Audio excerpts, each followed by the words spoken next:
കേരളത്തിൽ വീണ്ടും ഇടതുപക്ഷ ജനാധിപത്യ മുന്നണിയുടെ സർക്കാർ അധികാരത്തിൽ എത്തിയാൽ ക്ഷേമ പെൻഷൻ ഇനിയും വർദ്ധിപ്പിക്കുമെന്ന കാര്യത്തിൽ ആർക്കും സംശയം വേണ്ടെന്ന് CPI ദേശീയ എക്സിക്യൂട്ടീവ് അംഗം കെ പ്രകാശ് ബാബു. 600 രൂപയിൽ നിന്നാണ് ഇപ്പോഴത്തെ സർക്കാർ ക്ഷേമ പെൻഷൻ 2000 രൂപയായി ഉയർത്തിയത്. 62 ലക്ഷം കുടുംബങ്ങൾക്ക് ഇന്ന് സർക്കാർ ക്ഷേമ പെൻഷൻ നൽകി വരുന്നു. രാജ്യത്തെ മറ്റ് സംസ്ഥാനങ്ങൾ ഭരിക്കുന്ന BJP കോൺഗ്രസ് സർക്കാരുകൾക്ക് ഈ വിധം ക്ഷേമ പ്രവർത്തനങ്ങൾ നടത്താൻ കഴിയുന്നില്ലെന്നും കെ പ്രകാശ് ബാബു അടിമാലിയിൽ പറഞ്ഞു. നിരവധി സംസ്ഥാനങ്ങൾ BJP ഭരിക്കുന്നുണ്ടല്ലോ, കുറച്ച് സംസ്ഥാനങ്ങൾ കോൺഗ്രസ് പാർട്ടി ഭരിക്കുന്നുണ്ടല്ലോ.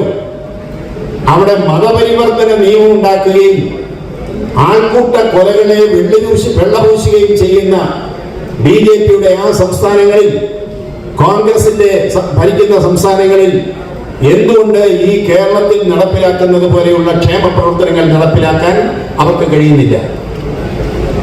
ഇന്ന് 62 ലക്ഷം ജനങ്ങൾക്കാണ് ഈ കേരളം ക്ഷേമ പെൻഷനുകൾ വിതരണം ചെയ്യുന്നത്.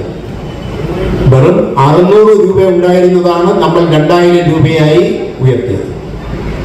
ഒരു സംശയം വേണ്ട, വീണ്ടും ഇടതുപക്ഷ ജനാധിപത്യ മുന്നണിയുടെ തുടർ ഭരണം ഈ കേരളത്തിൽ ഉണ്ടാകുമ്പോൾ ആ 2000 എന്നുള്ളത് നമ്മൾ വർദ്ധിപ്പിക്കുമെന്നുള്ള കാര്യത്തിൽ അത് ആ പെൻഷൻ വാങ്ങിക്കുന്ന ഒരാൾക്ക് പോലും സംശയം വേണ്ട, അത് വർദ്ധിപ്പിക്കും.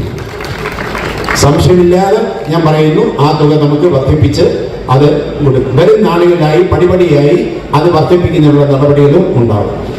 62 ലക്ഷം ആളുകൾക്ക് ഈ 2000 രൂപ വീതം കൊടുക്കുന്ന ക്ഷേമ പെൻഷൻ കൂടാതാണ് ഇപ്പോഴീ കേരളത്തിലെ വീട്ടമ്മമാർക്ക് മറ്റ് പെൻഷനുകൾ ഒന്നും കിട്ടാത്ത, മറ്റു തരത്തിലുള്ള ഒരു പെൻഷനും കിട്ടാത്ത വീട്ടമ്മമാർക്ക് കൂടി പെൻഷൻ കൊടുക്കാൻ ഈ ഗവൺമെന്റ് ക്ഷേമനിധി ഏർപ്പെടുത്താൻ പെൻഷൻ കൊടുക്കാൻ തീരുമാനിച്ചത്.